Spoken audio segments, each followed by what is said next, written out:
खबर है नाज़रीन तमाम शेयर करें पे हालानी यमा Peoples Party MNA Syed Ibrar Shah पारां हल्के में तूफ़ानी दौरा किया विया आहिनि। साकिब सियाल जी रिपोर्ट मूजिब PP MNA सैयद इब्रार अली शाह जा हल्के में तूफ़ानी दौरा। केतरियूं बिरादरियूं GDA के खुदाफिज़ चई सैयद इब्रार शाह के हथ ते पीपल्स पार्टी में शामिल थी वियो आहिनि। Peoples Party MNA Syed Ibrar Ali Shah पारां हल्के में तूफ़ानी दौरो किया वियो, जंहिंमें खानवाहन भरसां ॻोठ मोहम्मद लुकमान सुमरो जे सुमरा बिरादरीअ जे नेक मर्द अमानुल्ला सुमरो पारां पंहिंजी बिरादरी ऐं ॻोठ समेत सैयद इब्रार अली शाह के हथ ते PP में शमूलियत अख्तियार करे वरिती आहे। ॿिए पासे ॻोठ मोलीनो नांगोर में वडेरो ग़ुलाम सरवर नांगोर पंहिंजी बिरादरी ऐं साथियुनि समेत पीपल्स पार्टीअ में शामिल थी वियो आहे।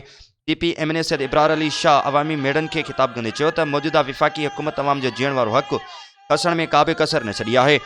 अवाम बुख ऐं बदहाली बेरोज़गारी सबबि सख्त परेशान है। मौजूदा मुल्की बहरान ऐं अवामी मसइलनि जो हल सिर्फ़ पीपल्स पार्टी वटी आहे।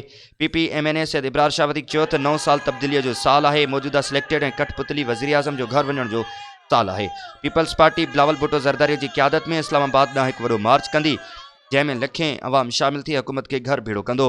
हुन वधीक चयो त मुल्क में बिजली ऐं गैस जो बहरान मौजूदा हुकूमत जी नाअहलीअ जो चिट्टो सबूत है। नए साल के पहिरें ॾींहं ते ई तेल की क़ीमतुनि में इज़ाफ़ो करे पेट्रोल बम किरायो वियो, जंहिंसां अवाम मथां महांगाई जो वॾो अज़ाब नाज़िल थियो आहे। PP सिंध जी अवाम जी हमेशा ख़िदमत कंदे खेनि रोज़गार ॾिनो आहे, तंहिं करे अवाम बार बार पीपल्स पार्टीअ ते एतमाद जो इज़हार कयो आहे।